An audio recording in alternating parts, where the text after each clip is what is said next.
Hello everyone. आज हम NCERT chapter federalism का कंटिन्यू पार्ट करेंगे। What makes India federal country, यानी भारत में संघीय व्यवस्था क्या है। अब यहाँ पर एक स्टोरी दे रखी है। कुछ नेपालीज हैं जो सिटीजन हैं, वो डिस्कस कर रहे हैं हमारे जो फेडरल सिस्टम है इसको।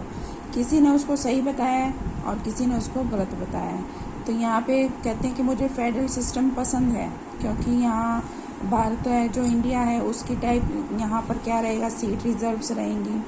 लेकिन कुछ कहते हैं कि मुझे यहाँ जो ये सिस्टम है वो गलत लगता है। ठीक है, फिर कुछ लोग ये कहते हैं कि ये सिस्टम मुझे पसंद है क्योंकि यहाँ पर जो पावर, जो शक्ति थी जो राजा के पास थी, अब वो जो पावर है वो हमारे इलेक्टेड रिप्रेजेंटेटिव उसको चुनेंगे। तो इस टाइप से क्या है कि ये बहस या चर्चा चलती रहती है, डिबेट चलती रहती है कि भाई क्या चीज़ सही है और क्या चीज़ गलत है। तो इंडिया के बारे में हम पढ़ेंगे, what makes India a federal country. अब यहाँ क्या है कि कौन सी चीज़ है जो भारत को एक फेडरल कंट्री बनाती है। तो हमने जो 6 या 7 जो हमने इसके फीचर्स करे थे उन्हीं को हम थोड़ा थोड़ा इसमें डिटेल में पढ़ेंगे। तो अब देखो, आपको पता है कि जो बेल्जियम और श्रीलंका है छोटी छोटी कंट्रीज़ हैं, यानी कि उनकी जो हम ये कह सकते हैं हरियाणा जो स्टेट है उससे भी छोटा, मतलब उनकी जो मतलब लोकेशन कह सकते हो या फिर ये कह सकते हो कि जो बाउंड्रीज़ है वो हरियाणा से भी छोटी है। लेकिन डाइवर्सिटी की वजह से उसको संभालना बहुत मुश्किल हो गया था, है ना। तो अब ये समझो कि जो इंडिया है बहुत ही बड़ा विशाल कंट्री है, विशाल देश है। तो ऐसे देश की जो जहाँ पर डिफरेंट टाइप की लैंग्वेज है, डिफरेंट टाइप के रिलीजन है, डिफरेंट टाइप के एरियाज़ हैं, या फिर ये कह सकते हो कि कहीं पे बारिश ज़्यादा होती है, कहीं सूखा है, यानी कि हम ये कह सकते हैं कि यहाँ पर डाइवर्सिटी है। और फिर यहाँ आपको पता भी है कि जो हमारा इंडिया है वो जो डिवीज़न हुआ था, यानी कि पाकिस्तान और इंडिया का वो जो बंटवारा हुआ था, पार्टीशन हुआ था, वो क्या था, पेनफुल एंड ब्लडी पार्टीशन, यानी कि दुखद था और खून से भरा हुआ था। रक्त रंजित बोलते हैं इसको, रक्त रंजित विभाजन था, जिसके बाद हमारी कंट्री थी वो आज़ाद हुई थी। और आज़ादी के बाद जो छोटे छोटे ये कह सकते हो कि सेवरल प्रिंसली स्टेट्स थे, यानी कि रजवाड़े थे जो जहाँ पे राजा थे, उनको भारत में अपने आप ही कुछ तो मतलब शामिल हो गए थे। और फिर जो हमारा इंडिया का कॉन्स्टिट्यूशन था उसने इंडिया को एक क्या कहा था, यूनियन ऑफ स्टेट्स, यानी कि राज्यों का संघ इसको घोषित किया था। अब जो इसमें वर्ड यूज़ कर रहे हैं, संघ जो शब्द है वो यहाँ पर एक तरह से ये कह सकते हो कि जो फेडरेशन था, Indian union is based on the principle of federalism, यानी कि जो हमारी भारत की जो शासन व्यवस्था है ना वो फेडरलिज्म के ऊपर डिपेंड करती है। तो हमने जो 7 जो फीचर्स पढ़े थे इंडिया के, उससे पहले जो फेडरलिज्म के जो फीचर्स पढ़े थे वही आज इसमें हम डिटेल में डिस्कस करेंगे। तो पहला क्या कहता है कि जो कॉन्स्टिट्यूशन है उसमें आपको ये बिल्कुल डिफाइन कर रखा है कि जो गवर्नमेंट रहेगी 2 लेवल की रहेगी, ठीक है, जिसके अंदर एक सेंट्रल गवर्नमेंट रहेगी और दूसरी जो रिस्पेक्टिव यूनियंस हैं इंडिया के और स्टेट गवर्नमेंट, यानी कि पूरी तरह से हम ये कह सकते हैं कि जो केंद्र सरकार, राज्य सरकार है वो यहाँ पर अपना रूल करेंगी। बाद में इसमें जो पंचायत है वो भी ऐड कर दिया गया है। और फिर शहरों पंचायत होगी गांव के लिए, और जो म्यूनसिपल कॉरपोरेशन होते हैं यानी कि म्यूनसिपलिटीज़ होती हैं ये शहर में होती है, यानी कि जैसे एमसी के इलेक्शंस वगैरह होते हैं शहरों के अंदर, गांव में सरपंच के इलेक्शन होते हैं। तो ये 2 वर्ड भी इसके अंदर यूज़ कर दिए गए हैं, यानी कि जोड़ दिए गए हैं। तो यहाँ पर जो शासन व्यवस्था है 3 लेवल पे हो गया है, ठीक है, और सभी का अपना अपना एरिया है जिसके अंदर वो अपने क्या करेंगे, काम करेंगे। तो यहाँ जो कॉन्स्टिट्यूशन है उसके अंदर क्लियर कह दिया गया है जो स्टेट है जो और सेंट्रल गवर्नमेंट है उसके अंदर जो पावर्स है, लेजिस्लेटिव पावर्स हैं, उसको जो तीन पार्ट्स में डिवाइड कर दिया गया है। अब तीन पार्ट्स कौन कौन से हैं, जैसे कि यूनियन लिस्ट, इसके अंदर क्या है, यूनियन लिस्ट के अंदर यानी कि यूनियन के पास रहेगी, केंद्र के पास रहेगी, और इसके अंदर जितने भी बड़े बड़े मैटर्स हैं वो सारे आ जाएंगे, जैसे कि डिफेंस ऑफ कंट्री यानी कि भारत की रक्षा, यानी कि जो आर्मी, नेवी और जो हमारी तीसरी सेना है वो इसके अंदर आएगी। फिर उसके बाद आ जाएगा फॉरेन अफेयर्स। फॉरेन अफेयर्स का मतलब होता है कि भी विदेशी मामले इसके अंदर आ जाएंगे। फिर बैंकिंग सिस्टम इसके अंदर आ जाएगा, कम्युनिकेशंस इसके अंदर आ जाएगा यानी कि संचार के माध्यम, ठीक है। फिर आ जाएगा करेंसी इसके अंदर आ जाएगा, यानी कि जो मेन या जो ये कह सकते हो बड़े बड़े जो इश्यूज हैं वो सारे किसके पास रहेंगे, यूनियन लिस्ट में रहेंगे, ठीक है। तो यहाँ पर जो कानून के बारे में कहा गया है, तो कानून तो किसके पास ही है, केंद्र सरकार के पास है, यानी कानून बनाने का अधिकार केवल किसके पास रहेगा, सेंट्रल गवर्नमेंट के पास रहेगा। सेकंड आ जाता है स्टेट लिस्ट। अब जो स्टेट लिस्ट है इसके अंदर क्या आ जाता है, जैसे कि police, trade, commerce, agriculture and irrigation. तो यहाँ पर आ गया पुलिस, व्यापार और कॉमर्स, यानी कि जो हिंदी में इसको हम बोलते हैं वाणिज्य। कॉमर्स का मतलब वाणिज्य, यानी कि हमारा जो सिस्टम है सारा, यानी कि फसल का बेचना, खरीदना, इसका जितना भी लेखा जोखा है सारा बनाना। एग्रीकल्चर यानी कि कृषि में क्या चीज़ हमें ज़्यादा इम्प्रूवमेंट करना है, किस एरिया में ज़्यादा इम्प्रूवमेंट करना है, क्या चीज़ हमें प्रोवाइड करनी है, ठीक है। और इरिगेशन आपको पता ही है कि सिंचाई के साधन, यानी कि क्या कहाँ पे नहरें खुदवानी है, किस चीज़ से मतलब पानी दिया जाएगा खेतों को। तो ये सारे क्या है, जितने भी ये टॉपिक्स हैं ये किस में आ जाते हैं, state government alone can law relating to the subjects mentioned in the state list। तो यहाँ पर जितने भी हैं ये सारे जो विषय हैं, ये जो टॉपिक्स हैं, ये सारे के सारे राज्य सरकार ही इसके बारे में कानून बना सकती है। तीसरी आ जाती है कोकरेंट लिस्ट, यानी कि इसको हम बोलेंगे समवर्ती सूची। पहला था यूनियन, तो यूनियन को हम बोलेंगे संघ सूची। फिर था स्टेट को हम बोलेंगे राज्य सूची। और तीसरा है कोकरेंट लिस्ट, यानी कि समवर्ती सूची। इसके अंदर कौन से सब्जेक्ट्स आ जाते हैं, education, forest, trade unions, marriage, adoption and succession.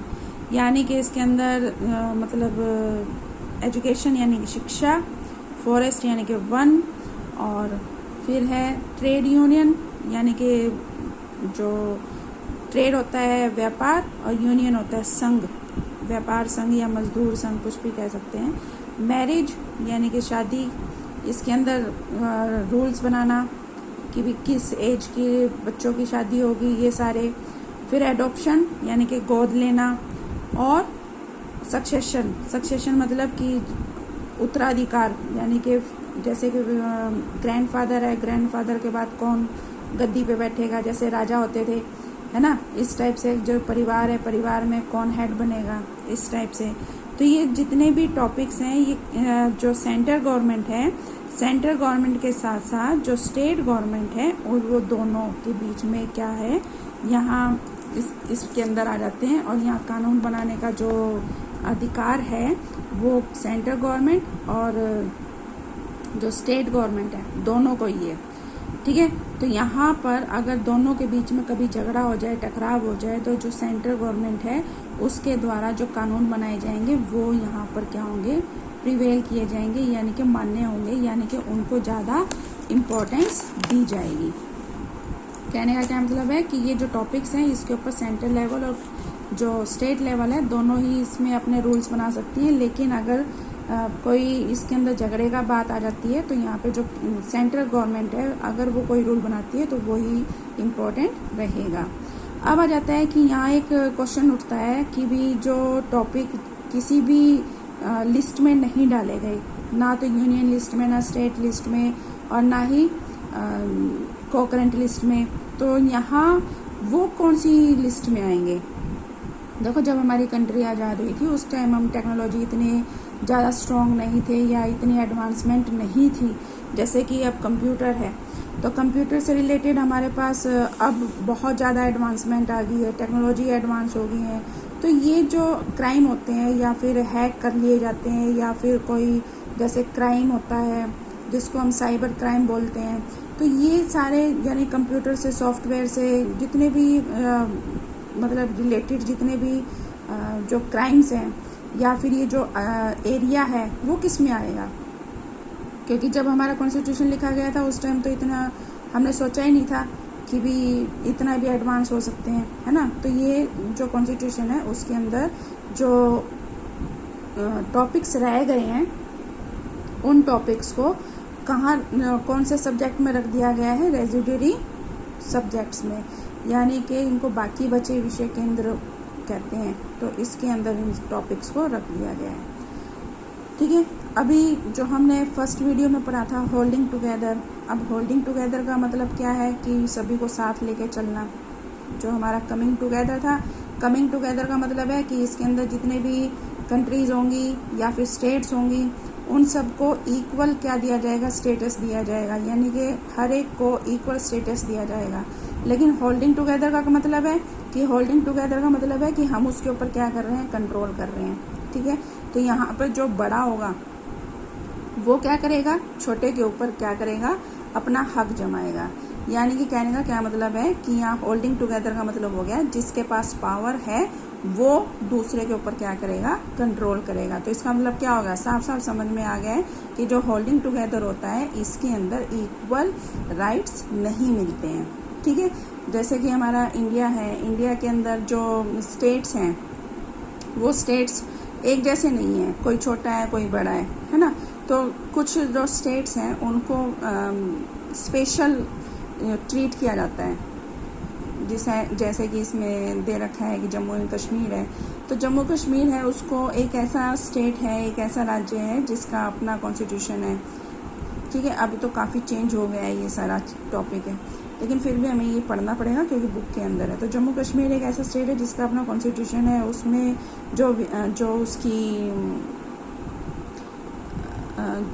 Approval of state assembly, यानी कि यहाँ पर अगर कोई विधानसभा है उसकी परमिशन के बिना ही जो कॉन्स्टिट्यूशन है उसमें कई ऐसे ये कह सकते हो कि राइट्स हैं जो लागू नहीं किए जा सकते हैं।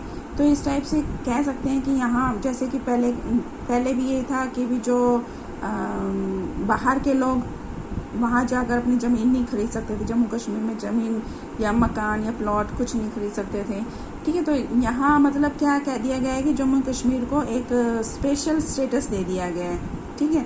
तो इस टाइप से हम कह सकते हैं कि कुछ स्टेट्स हैं जिनको स्पेशल स्टेटस दे दिया जाता है। कि आज के टाइम में भी आप देख रहे हो, अभी हम जम्मू कश्मीर का टॉपिक एक तरफ कर दें तो बाकी जो स्टेट्स हैं उनमें भी आप देख रहे हो कि कुछ स्टेट्स ऐसे हैं जिनको स्पेशल स्टेटस मिला हुआ है, ठीक है ना। तो यहाँ पर जो यूनियंस हैं यानी कि इंडिया की जो भारत की जो संघ है उसके अंदर बहुत ऐसे हैं जिनको बहुत लिटिल पावर्स दे रखी हैं, यानी कि कम अधिकार दे रखे हैं, क्योंकि उनका जो लेवल है वो क्या है, छोटा है, यानी कि उनके जो आकार है ना वो छोटा है। तो इस वजह से वो कभी अपना फ्री नहीं बन पाए हैं, यानी कि स्मॉल है, इस वजह से उनको ज़्यादा इम्पोर्टेंस नहीं दी गई है। जैसे कि चंडीगढ़ है और लक्षद्वीप है, तो ये किसके अंडर आते हैं, इनको हम क्या बोलते हैं, यूनियन टेरिटरी बोलते हैं। क्यों, क्योंकि इनकी जो लेवल है यानी कि जो इनका एरिया है छोटा है, ठीक है। तो छोटा होने की वजह से इनको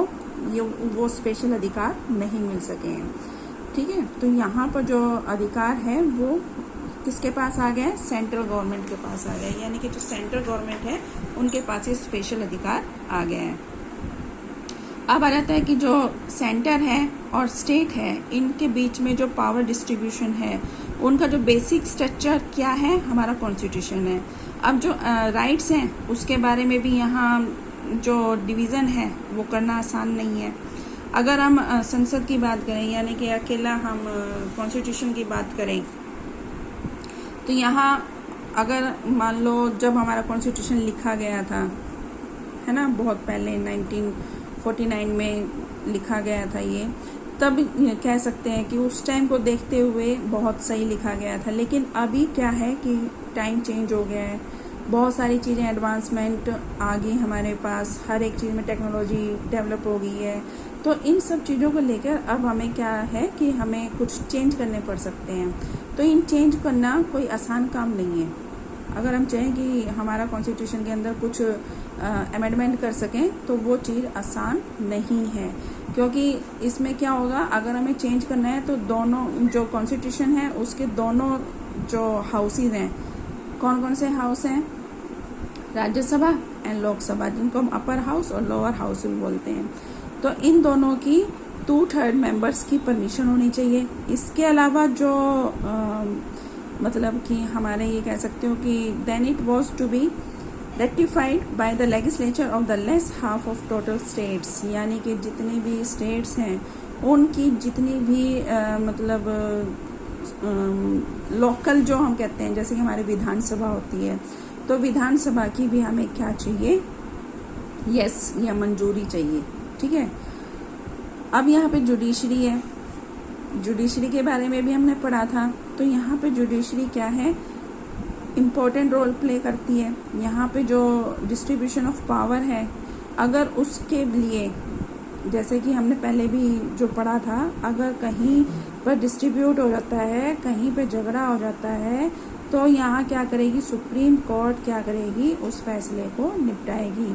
तो यहाँ आपने देख लिया कि जो सुप्रीम कोर्ट है उसकी जो वैल्यू है वो ज़्यादा है। फिर आ जाता है रिवेन्यू। रिवेन्यू का मतलब होता है कि टैक्स कलेक्ट करना। तो टैक्स कलेक्ट करने का जो हमारा सेंट्रल गवर्नमेंट है और स्टेट गवर्नमेंट है, ये इनके पास अलग अलग टाइप से रिस्पॉन्सिबिलिटीज़ होती हैं कि वो किस टाइप से जो धन है या टैक्स है वो कैसे लगाएगी और उसको कैसे वो कलेक्ट करेगी।